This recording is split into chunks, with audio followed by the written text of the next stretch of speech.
Le voy a dar 3 razones que Pablo da aquí por las cuales es urgente predicar el evangelio. El mensaje del evangelio tiene este poder de convencer, de sacar a las personas de su postración y de levantarlos a la fe que produce vida. Porque si el diablo logra que la iglesia deje de predicar el evangelio, nos ha derrotado. Entonces, iglesia, despierta. Señoras y señores, estamos ante un cuadro de una sociedad que se está autodestruyendo básicamente por abandonar a Dios. Creo que Pablo nos deja aquí algo que debería ser el corazón de todo cristiano, y es tener urgencia por predicar el evangelio. Muy bien. Quiero comenzar en estas veces en que tenga la oportunidad de predicar sobre la carta a los romanos. Vamos a estar trabajando sobre la carta a los romanos. Estábamos hablando con los pastores y todos nos poníamos de acuerdo y entre todos la predicábamos, pero llegamos a la conclusión que no, que yo la predique cada vez que yo pueda y cada uno lo que Dios le pone en el corazón, ¿no? Que ha sido como nuestra forma siempre, porque pues nada como predicar lo que Dios te está hablando en el corazón, ¿no es verdad? Muy bien, la carta a los romanos es una carta súper interesante. ¿Por qué? Porque uno siempre dice, ay, cómo me hubiera gustado escuchar a Pablo predicar, ¿no? Las personas dicen, cómo me hubiera gustado estar, por ejemplo, en Filipos y escuchar las primeras prédicas de Pablo. ¿Cómo fundamentó esa iglesia? De tal manera que esa iglesia creció, tuvo semejante desarrollo. O Éfeso, la iglesia en Éfeso llegó a ser tan poderosa que al final, cuando fue destruida Jerusalén, se volvió la capital del cristianismo por mucho tiempo. Ahí estaba ministrando Juan, pero esa iglesia la plantó Pablo.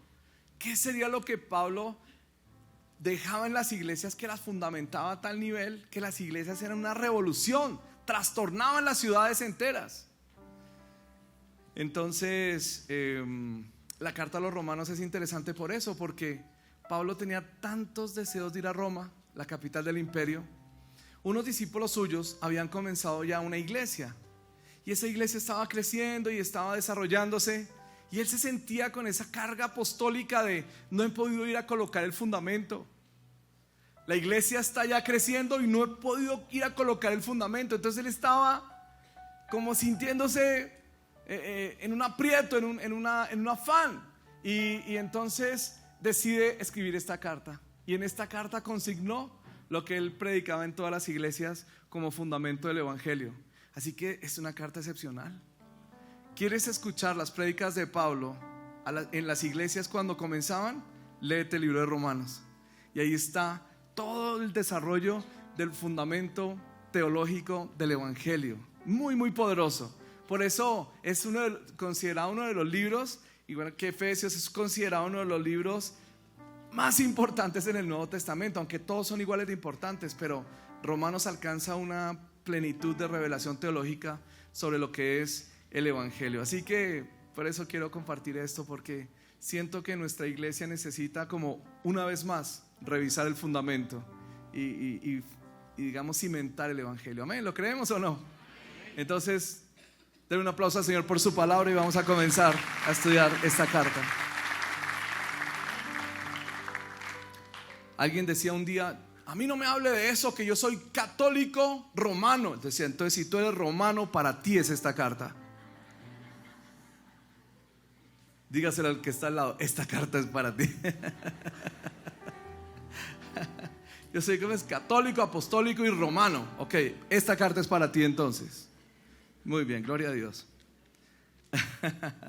Vamos a leer y vamos a ir comentando, así es como lo vamos a predicar. Dice: Pablo, siervo de Jesucristo, llamado a ser apóstol, apartado para el evangelio de Dios. Un detallito aquí pequeño: la palabra siervo aquí es doulos en el griego, que significa un esclavo que es dejado libre y que regresa a entregarse por amor. O sea, esclavo por amor. Que me parece lindo cómo se menciona a él. Soy siervo, es decir, esclavo por amor. Me esclavicé por amor de Cristo.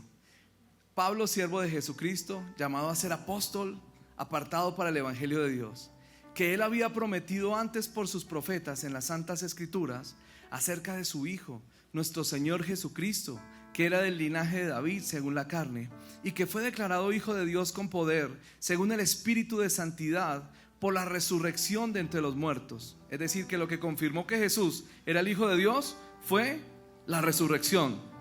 Y por quien recibimos la gracia y el apostolado para la obediencia a la fe en todas las naciones por amor de su nombre, entre las cuales están ustedes, llamados a ser de Jesucristo, a todos los que están en Roma, amados de Dios, llamados a ser santos, gracia y paz a ustedes de nuestro Dios y Padre y del Señor Jesucristo. Ese fue pues el saludo, lleno de contenido teológico, pero un saludo muy cariñoso de parte del apóstol. Primeramente doy gracias a mi Dios mediante Jesucristo con respecto a todos ustedes, porque su fe se divulga por todo el mundo, porque Dios me es testigo, a quien sirvo en mi espíritu en el evangelio de su Hijo, de que sin cesar hago mención de ustedes siempre en mis oraciones, rogando que de alguna manera tenga al fin, por la voluntad de Dios, un próspero viaje para ir a ustedes. Deseo verlos, deseo comunicarles un don espiritual, a fin de que ustedes sean confirmados. Esto es para ser mutuamente confortados por la fe que nos es común a ustedes y a mí. Pero no quiero, hermanos, que ignoren que muchas veces me he propuesto ir a ustedes, pero hasta ahora he sido estorbado, para tener también entre ustedes algún fruto, como entre los demás gentiles. Porque a los griegos y a los que no son griegos, a los sabios y a los que no son sabios, yo soy deudor. Así que en cuanto a mí, estoy urgido, estoy pronto, estoy listo. Tengo urgencia de ir a anunciarles el evangelio también a ustedes que están en Roma. Muy bien. Como pueden ver, él está en un aprieto aquí espiritual.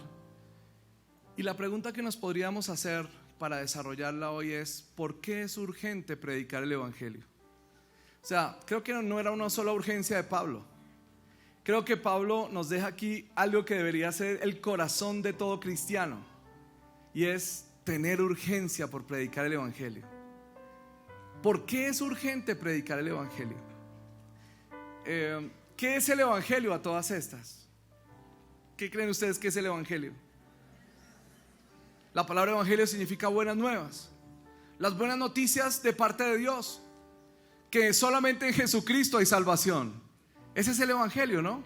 ¿Ustedes se acuerdan el día que le predicaron el evangelio? ¿Se acuerdan? ¿Alguien se acuerda el día que le predicaron el evangelio?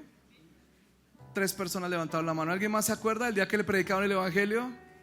Le trajeron buenas noticias de parte del cielo. Hey, Dios tiene una buena noticia para ti. Jesús murió por ti en la cruz, y si lo aceptas, puedes ser salvo, puedes ser redimido, puedes tener nueva vida, ¿no es verdad? Y cuando aceptamos eso, dígame algo, ¿a alguien le cambió la vida o no? Bueno, le voy a dar 3 razones que Pablo da aquí por las cuales es urgente predicar el evangelio. 3 razones por las que es súper urgente predicar el evangelio. Aparentemente es un tema que como que no nos emociona, no nos, digámoslo así, no es de esos temas que despierta gran emoción en su comienzo, pero van a ver que en la medida que lo desarrollemos vamos a llegar a un momento de extrema emoción y de deseo de salir de acá. Estoy seguro que algunos se me van a salir antes de la prédica, de terminarla. Si soy efectivo en lo que voy a compartir, estoy seguro que algunos se me van a salir porque no van a aguantar las ganas de salir a predicar el evangelio al terminar esta palabra. Se lo garantizo en el nombre de Jesús. Espérese y verá. Gracias por los 3 aplausos. Muy bien. ¿Por qué es urgente predicar el evangelio? La respuesta primera está en el versículo 16. La segunda razón está en el versículo 17. Y la tercera razón está entre los versículos 18 a la 32. Como pueden ver, 2 respuestas cortas y una más larga. ¿Por qué es urgente predicar el evangelio? Para los que anotan, anote eso. ¿Por qué es urgente predicar el evangelio? Primero, es urgente predicar el evangelio porque es el mensaje más poderoso que existe. Dígalo conmigo, el mensaje más poderoso que existe. Dice el versículo 16: no me avergüenzo. O sea, si le preguntamos a Pablo: Pablo, ¿por qué estás tan urgido? ¿Por qué tienes tanto afán de predicar el evangelio? Y él dice: porque no me avergüenzo del evangelio, porque es poder de Dios para salvación a todo aquel que cree, al judío primeramente y también al griego, o sea, al que no es judío. Es decir, es el mensaje que tiene el mayor poder de transformación que existe en el mundo. No hay otro mensaje como el evangelio. Yo podría traerte un mensaje psicológico, un mensaje histórico, un mensaje político, un mensaje de cualquier tipo, y no lograría cambios tan poderosos como los que logro cuando predico el evangelio. El evangelio de Cristo tiene un poder tan grande, porque lo que entiendo con el evangelio es que cuando tú le predicas el evangelio a alguien y la persona cree, es transformada su vida presente, es transformada su familia, es transformada su sociedad y es transformado eternamente. O sea que el evangelio tiene el poder de cambiar lo temporal y lo eterno, lo material y lo invisible. El evangelio es recontrapoderoso. Dígalo conmigo, es poder de Dios.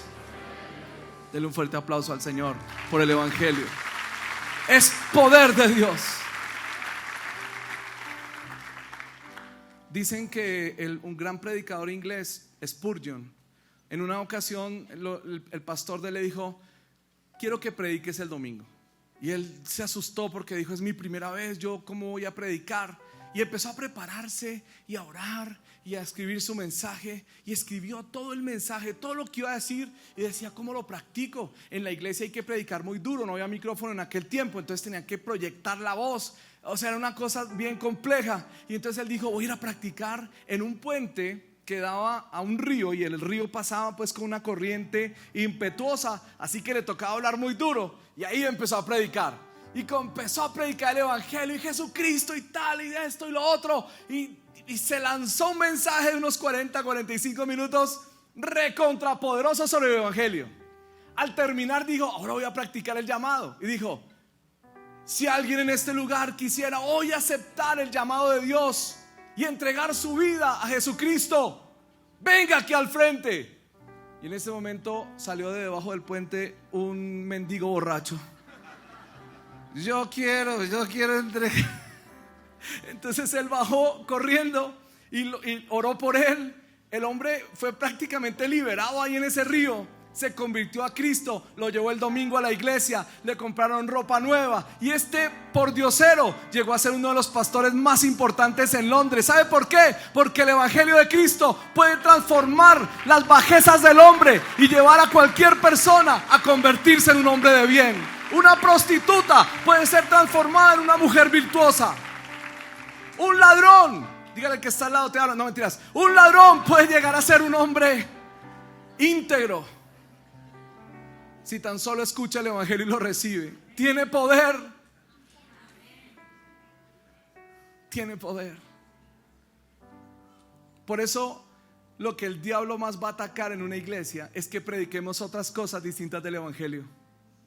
Porque si el diablo logra que la iglesia deje de predicar el evangelio, nos ha derrotado. Otra derrota: si el diablo logra que los cristianos nos quedemos cómodos en una época en donde estamos llenos de competencia por quién tiene las mejores sillas, quién tiene las mejores luces, quién tiene el mejor show, quién tiene la mejor música, en esa distracción el diablo está feliz, porque los cristianos se inutilizan para predicar el evangelio. Dígame una pregunta, o contésteme esta pregunta: ¿usted se avergüenza o no del evangelio? Eso no se responde con un sí o un no. Muéstreme cuántos tiene al lado. ¿Cuántos trajo este domingo? ¿A cuántos esta semana les hablaste y los trajiste a que escuchen? Y les hablaste y los llevaste a los pies de Cristo. Porque cuando uno se avergüenza de algo, por ejemplo, los que tienen un carro tipo los picapiedra, o sea, esos carros que tocan para arrancar, ¿sí han visto? De esos carros que ya tienen las puertas rotas, todo dañado, de esos carros que ya tocaría chatarrizarlos, es el único futuro que tienen. Son tan cariño verdadero como los carros muy lujosos, ¿no? Ni se compran ni se venden, que tienes que regalarlos y ya los regalas por chatarra. Una persona que tiene un carro así, cuando los demás están diciendo: oye, ¿y usted qué carro tiene? No, yo tengo no sé qué. ¿Y usted? No, yo tengo tal otro. ¿Y usted? No tengo carro. O sea, te avergüenzas de tu carro. En cambio, cuando uno está orgulloso de algo que hace, uno se lo muestra a todo el mundo. Por ejemplo, me regalaron este reloj de cumpleaños y yo se lo muestro a todo el mundo feliz: mira este reloj que me regalaron de cumpleaños. ¿Por qué? Porque no me avergüenzo, me siento orgulloso. ¿No es verdad? Entonces, si tú te avergüenzas del evangelio, cuando los demás están diciendo cosas sobre Colombia es una porquería, no sé qué, esto, lo otro, y tú te quedas ahí callado, sí, es verdad, hey, te estás avergonzando del evangelio. Pero si tú dices, un momento, Colombia puede cambiar si nos entregamos a Jesucristo. Y si tú interrumpes las conversaciones en donde se habla mal y empiezas a hablar la buena noticia, entonces te creeré que no te avergüenzas del evangelio, porque es poder de Dios para salvación a todo aquel que cree. Dale un fuerte aplauso al Rey. Di conmigo, no me avergüenzo del evangelio. Es el mensaje más poderoso que existe. Es el mensaje más poderoso. La segunda razón por la que Pablo no se avergüenza del evangelio está en el versículo 17. Pablo, ¿por qué no te avergüenzas del evangelio? Versículo 17. Porque dice, porque en el evangelio la justicia de Dios se revela por fe y para fe, como está escrito, mas el justo por la fe vivirá. Diga conmigo, mas el justo por la fe vivirá. Es el único mensaje que produce vida. Yo no me avergüenzo del evangelio porque es el único mensaje que produce vida. La religión produce muerte. La gente es atraída a las religiones buscando saciar un deseo interior que tienen, pero en el fondo terminan muertos porque la religión les pone normas y cosas que no pueden cumplir. La religión termina matando a la gente. En cambio el evangelio muestra la justicia de Dios. Cuando una persona escucha el mensaje del evangelio, esa persona es confrontada con la justicia de Dios. Y en la justicia de Dios es encerrado y llega un momento en que no tiene escapatoria. Se da cuenta que está camino a la condenación eterna. Y entonces cuando clama por un Salvador, el evangelio le dice, se llama Jesucristo, y le da la respuesta. Por eso produce fe. Y esa fe produce vida. El justo por la fe vivirá. ¿Entiendes el poder tan tremendo que tiene el evangelio? Pero entonces tienes que hablarlo. Tienes que hablarlo. Escúchame lo que hacemos los cristianos. Los cristianos a veces oramos por la gente y decimos, Señor, tócalo. Señor, toca a este vecino que es... tócalo, Señor, que está tan amargado. Te pido por Olafo, Señor, que es un tipo... Tócalo, Señor, sí. Y así, y el Señor dice, qué oración tan ridícula, hombre. ¿Cómo me haces una oración tan ridícula? Es que yo no lo tengo que tocar, yo ya hice todo lo que tenía que hacer. Quien tiene que ir a tocar su puerta y hablarle el mensaje, eres tú. Y escúchenme algo. Así como cuando Dios hizo la creación, y dice la Biblia que había un caos, es decir, una ausencia de orden, y el Espíritu se movía sobre la faz de las aguas. Una pregunta, ¿por qué el Espíritu Santo no empezó la creación? Aunque estaba allí moviéndose, ¿qué hacía falta?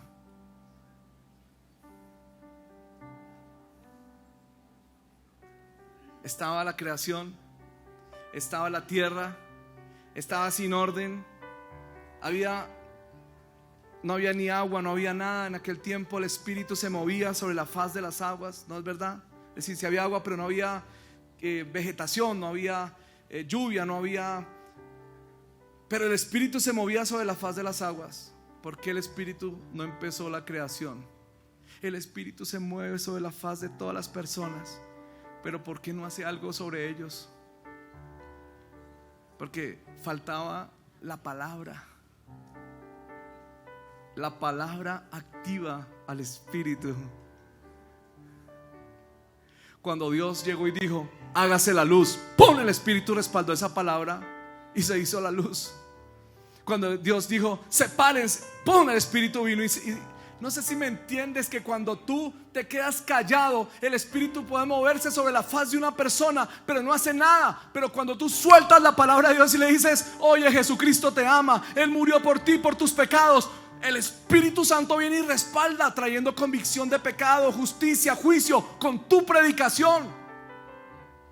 Y con esa predicación entonces la persona es encerrada en una sensación de juicio que lo hace inmediatamente clamar por un Salvador. Y ahí es donde nace la fe para salvación, y el justo por la fe comienza a vivir. El mensaje del evangelio tiene este poder de convencer, de sacar a las personas de su postración y de levantarlos a la fe que produce vida. Qué tremendo que se nos haya entregado este mensaje tan poderoso, glorioso. Entonces, iglesia, despierta. Tenemos que predicarlo. ¿Cuántos dicen amén? La tercera razón. Denle un aplauso al Rey, sí.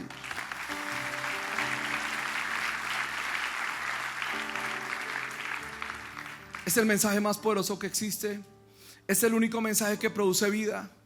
Usted puede predicar toda la religión que quiera. Usted se puede poner a debatir con una persona si los santos, si el Papa, si la Virgen, lo que quiera. Eso produce muerte. En cambio, el evangelio, hablar de Jesucristo, produce vida. Amén. Y lo tercero es, la tercera razón, se lo voy a decir así, anótela, pero la vamos a desarrollar. Es el único mensaje que detiene la autodestrucción de la sociedad. Es el único mensaje que detiene la autodestrucción de la sociedad. Déjeme desarrollarlo porque es el pensamiento más largo que está en la carta. Mire cómo lo plantea Pablo, desde el versículo 18, mire conmigo. Dice, Pablo, ¿por qué es urgente predicar el evangelio? Y Pablo dice, porque la ira de Dios se revela desde el cielo contra toda impiedad e injusticia de los hombres que detienen con injusticia la verdad. O sea, los hombres que detienen con injusticia la verdad quedan expuestos únicamente a la ira de Dios. Porque lo que de Dios se conoce, les es manifiesto, pues Dios se los manifestó. ¿Cómo? Porque las cosas invisibles de Él, su eterno poder y deidad, se hacen claramente visibles desde la creación del mundo, siendo entendidas por medio de las cosas hechas, de modo que no tienen excusa. No hay un solo ser humano que tenga excusa delante de Dios de decir, no sabía que existías. Porque lo único que tiene que hacer un ser humano para saber que Dios existe es salir a su jardín y ver la fotosíntesis, ver cómo crecen las plantas, ver cómo se producen las flores. Porque no hay un textilero que pueda hacer algo tan lindo como una flor. Por más que las imiten, por más que les pongan lo que les pongan, nunca hay nada tan lindo como una flor natural, ¿no es verdad? No hay alguien que tenga tanta capacidad para desarrollar una máquina como mi mano. Bueno, también como tu mano. No lo hay. No lo hay. Piense en los órganos del cuerpo. Piense en el hígado. Mírese su hígado un momento, ¿se lo puede ver? Alguien dirá, el hígado no sirve para nada. Usted sabe todo lo que hace el hígado. El hígado es una tremenda máquina química de la cual depende nuestra alimentación, nuestra nutrición. O sea, dígame una cosa. Solo hay que mirar un ser humano, una planta, algo de la creación, y uno tiene que llegar a la conclusión: detrás de esta creación hay una mente inteligente, y definitivamente es la mente de Dios. Es innegable. Es innegable. Una persona es atea hasta el momento en que el barco se está hundiendo. Cuando se enfrenta a la creación, a lo que se le sale de las manos, hasta el más ateo pide oración. Porque la creación tiene el poder de testificar de la existencia de Dios. Pero cuando el ser humano niega a Dios, entonces coloca el razonamiento como el centro de su adoración. Mire lo que pasa, dice: pues habiendo conocido a Dios, no le glorificaron como a Dios, ni le dieron gracias, sino que se envanecieron en sus razonamientos, y su necio corazón fue entenebrecido. ¿Y el resultado cuál es? Que se presentan como los grandes sabios, diciendo tremendas necedades. Mire el proceso del hombre, ¿lo está viendo? Tiene la posibilidad de glorificar a Dios, pero como no lo glorifica, entonces cambia a Dios por su pensamiento, por su razonamiento.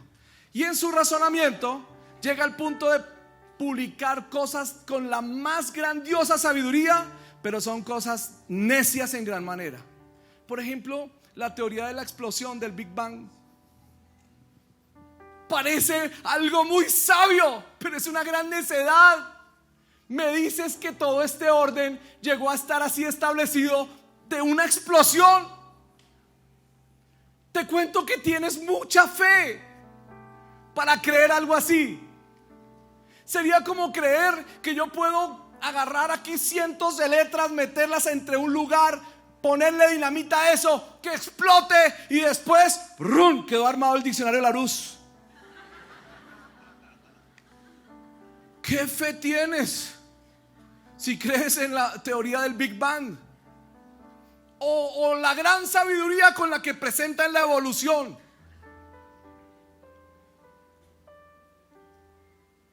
Porque en toda la historia registrada de la humanidad no hay un solo caso, no hay uno solo de evolución. Hay casos de adaptación. Animales que se adaptaron a su, especies que se adaptaron a su entorno. Les creció el pico, les creció no sé qué, porque se adaptaron. Dios creó los animales con la capacidad de adaptarse. Pero no hay un solo caso registrado de una especie que haya evolucionado en otra especie. Entonces, aunque hay personas que parecen demostrar la teoría de la evolución, uno los ve y dice: Dios mío, este tipo es tan feo que parece el eslabón perdido. Aunque algunos se sienten parecidos a un cerdo y dicen: vengo del cerdo. A pesar de los parecidos que existan, no hay forma de demostrar la evolución. Entonces llegan al punto en que dicen: hay que creerlo por fe. Si no hay demostración científica, entonces entramos en el terreno de la fe. Habría que creerlo por fe. Bueno, si se trata de fe, no me puedes comparar a Charles Darwin con la Biblia. Yo prefiero entonces creer en la Biblia. Y en la Biblia dice que yo fui creado a imagen y semejanza de mi Padre. No sé si crees que vienes del mono. Yo vengo de mi Padre. Y así les podría plantear cientos de cosas que se presentan como la gran sabiduría y al final son grandes necedades. Pregunta a los que creen en la explosión: ¿quién creó lo que explotó? ¿O de dónde viene eso? ¿De la nada? Pregunta a los que creen en la evolución: ¿quién creó lo primero que empezó a evolucionar? ¿Salió de la nada? Siempre van a llegar a un momento en donde la única respuesta es Dios. Yo prefiero entonces creer en la Biblia, que me lo dice desde el principio. En el principio creó Dios los cielos y la tierra. Denle un fuerte aplauso al Señor. Aleluya. Ok. Pero lo grave es que cuando tú quitas a Dios del centro, ¿están conmigo o ya los tengo aburridos? Ya como que los tengo aburridos, ¿cierto?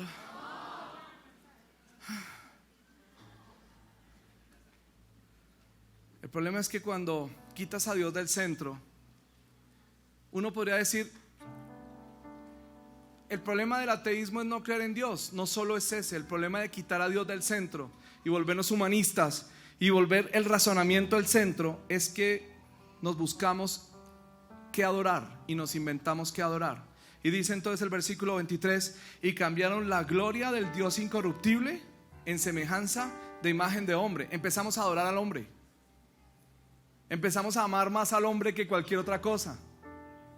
Y por eso, por ejemplo, hoy en día hay gente que ama tanto a la mujer que prefieren asesinar a los bebés que están en su vientre con tal de defender a la mujer, que es una especie de idolatría. Y también dice: cambiaron la imagen de Dios por imagen de hombre, de aves, de cuadrúpedos y de reptiles. O sea, una sociedad que quita a Dios del centro es una sociedad que pone su razonamiento está entenebrecido. Entonces terminan hablando necedades como gran sabiduría y terminan en idolatría. Pero no termina ahí. La corrupción del hombre empieza a descender a lo moral. Todo lo que crees tiene consecuencias morales. Si desconoces a Dios, si desconoces sus principios, si desconoces sus diseños, vas a ser controlado por tus por tu maldad interior, por tu concupiscencia. Entonces dice, por lo cual Dios también los entregó. La palabra entregó significa los abandonó. Digamos como que, ¿quieres hacer eso? Entonces yo te suelto. Los entregó a la inmundicia en las concupiscencias de sus corazones, de modo que deshonraron entre sí sus propios cuerpos, ya que cambiaron la verdad de Dios por la mentira.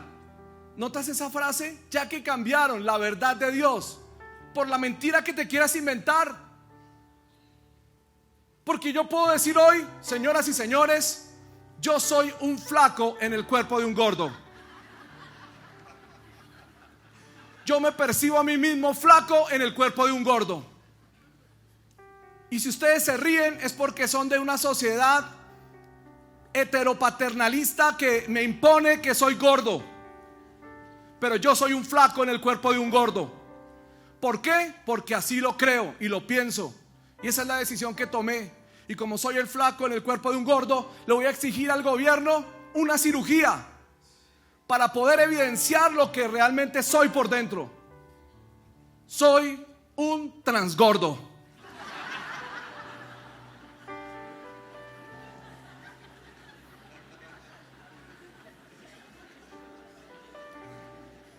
¿Por qué se ríen?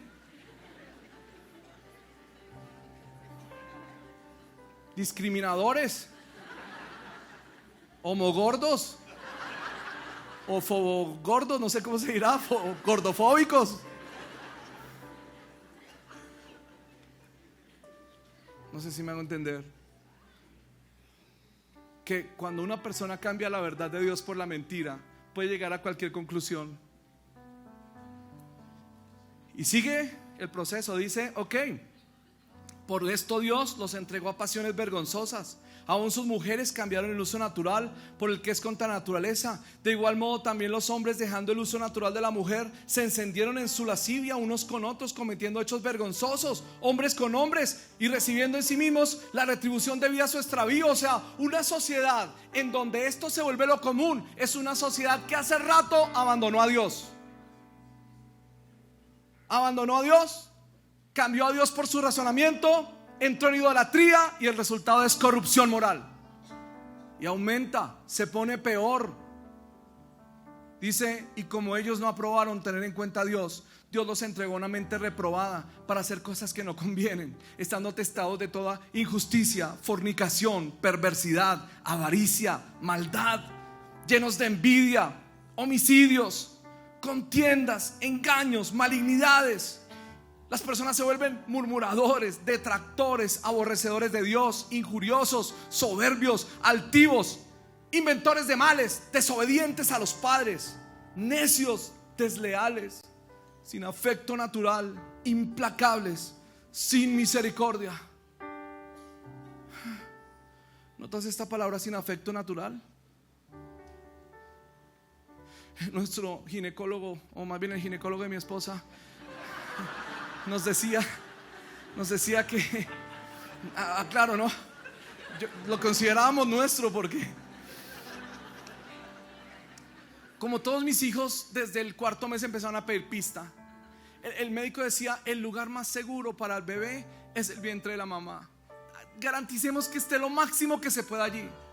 Me pregunto hoy, ¿el lugar más seguro para un bebé sigue siendo el vientre de su mamá?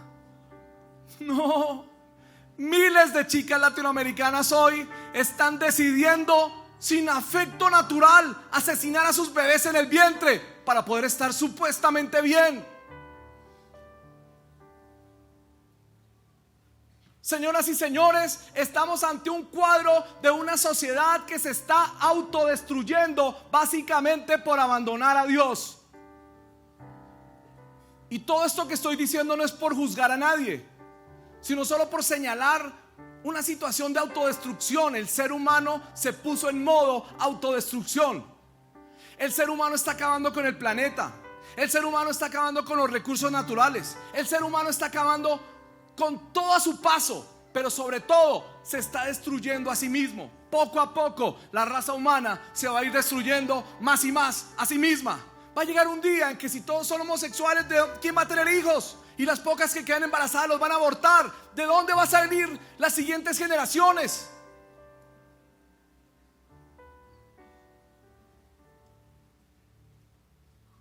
es como una autopista que va corriendo a 120, 140 kilómetros. Algunos van mucho más rápido, van felices, van metiendo droga, tomando trago, felices en una rumba desesperada. Algunos van en una chiva, así van en esa autopista. El problema es que esta autopista tiene un final. Ese final es que se rompió un puente y todo el que vaya por esa autopista va a caer directico a un precipicio del cual nadie puede salir, que se llama infierno. Destrucción aquí en la tierra e infierno eternamente. Van felices hacia allá. ¿Los puedes ver? ¿Los puedes ver? Están corriendo velozmente por una autopista que conduce a la autodestrucción. Pregunta: ¿tú qué harías si estás en una carretera y ves a la gente yéndose? Lo practicamos para que saliera así, yéndose hacia la autodestrucción. ¿Tú qué harías con esa gente? Dímelo, dímelo. ¿Tú qué harías? ¿Tú qué harías? ¿Tú qué harías? ¿Tú qué harías? Algunos dirían: menos mal que no vienen esos carros, menos mal que yo salí de esa autopista hace rato, yo estoy aquí feliz. Yo creo que si uno de verdad amara un poquito a una de esas personas, uno haría lo que fuera, señales en la carretera, nos atravesamos todos, no sé qué haríamos. No sigan por esta carretera, se van a destruir. Algunos dirán: quítese, fanático, religioso, estúpido.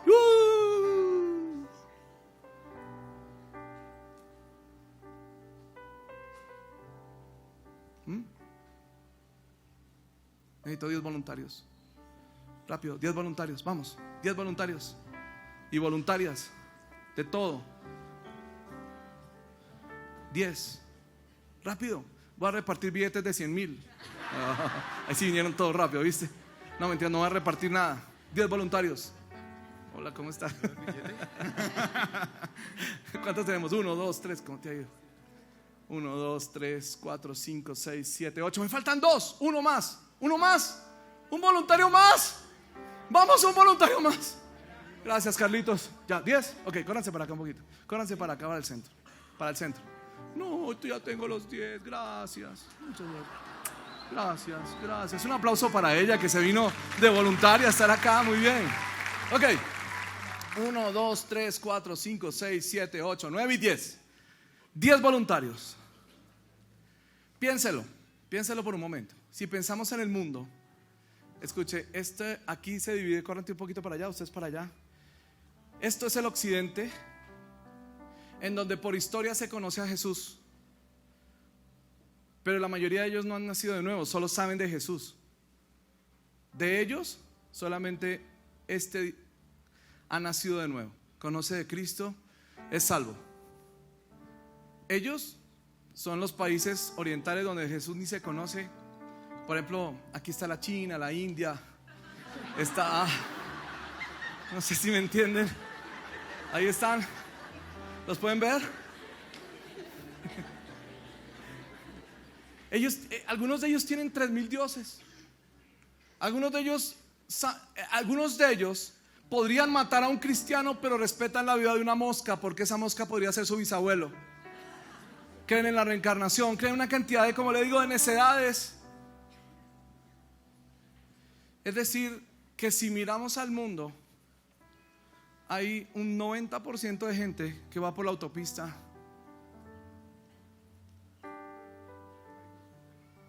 Ahora, con ustedes no los estoy conmoviendo. Miremos a Bogotá. Ve para allá, ve para acá, córrete para acá. Esto es Bogotá ahora. Supuestamente en Bogotá, algunos pastores creemos que somos 10%. Otros un poquito más evangelísticos creen que somos el 20%. Otros más evangelásticos creen que somos el 30%. Bueno, digamos que somos el 30%. ¡Qué bendición! Somos 3 millones de cristianos. ¿Sabe a qué están dedicados estos 3 millones de cristianos? A competir a ver cuál iglesia es mejor, a cambiarse de iglesia en iglesia. Están dedicados a ver quién es el mejor cantante del momento, el top 10. Están dedicados a probar cuál iglesia tiene las sillas más cómodas, cuál iglesia hace el mejor show. Están dedicados a dividirse entre ellos por doctrinas, por pensamientos, por pastores. Cada uno está convencido que su pastor es el mejor y solo los de Puente Largo tienen la razón. En fin, están en un problema súper serio.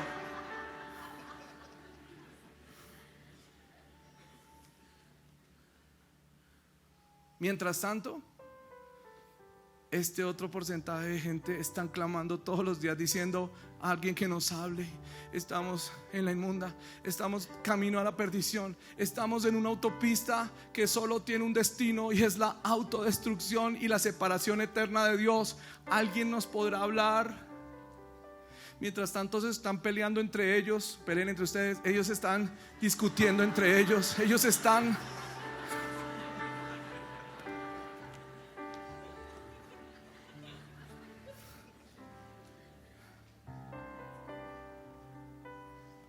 Si la iglesia despertara, si nos despertáramos, no habría una sola silla vacía en este templo,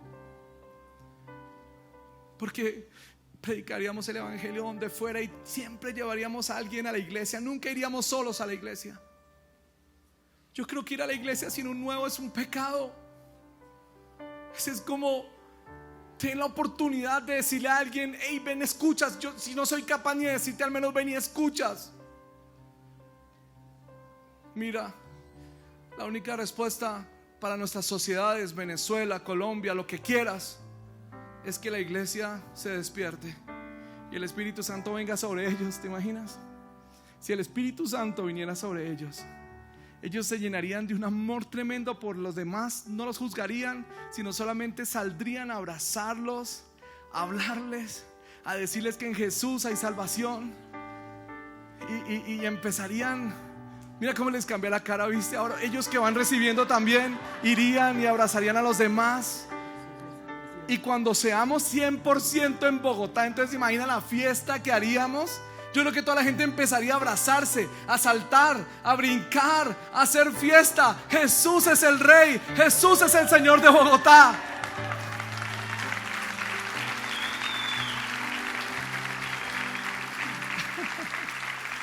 Un aplauso para mis voluntarios acá. Gracias, gracias. Los quiero, gracias.